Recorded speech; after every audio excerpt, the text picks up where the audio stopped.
संगठन का महत्व। एक आदमी था जो हमेशा अपने संगठन में सक्रिय रहता था। उसको सभी जानते थे, बड़ा मान सम्मान मिलता था।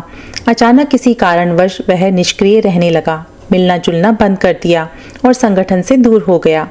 कुछ सप्ताह पश्चात एक बहुत ही ठंडी रात में उस संगठन के मुखिया ने उससे मिलने का फैसला किया। मुखिया उस आदमी के घर गया और पाया कि आदमी घर पर अकेला ही था। एक सिगड़ी में जलती हुई लकड़ियों की लौ के सामने बैठा आराम से आग ताप रहा था। उस आदमी ने आगंतुक मुखिया का बड़ी खामोशी से स्वागत किया। दोनों चुपचाप बैठे रहे, केवल आग की लपटों को ऊपर तक उठते हुए ही देखते रहे। कुछ देर बाद मुखिया ने बिना कुछ बोले उन अंगारों में से एक लकड़ी जिसमें लौ उठ रही थी उसे उठाकर किनारे पर रख दिया और फिर से शांत बैठ गया। मेजबान हर चीज पर ध्यान दे रहा था।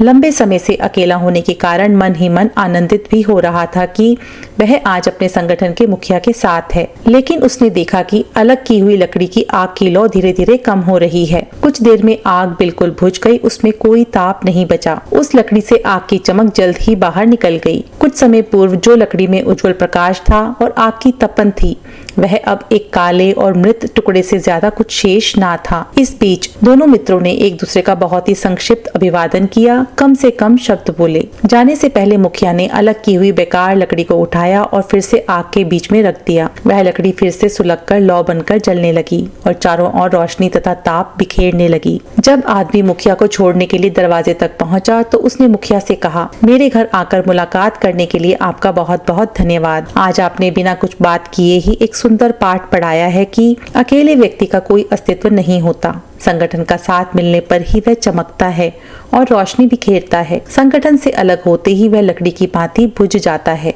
मित्रों, संगठन या एक दूसरे के साथ से ही हमारी पहचान बनती है।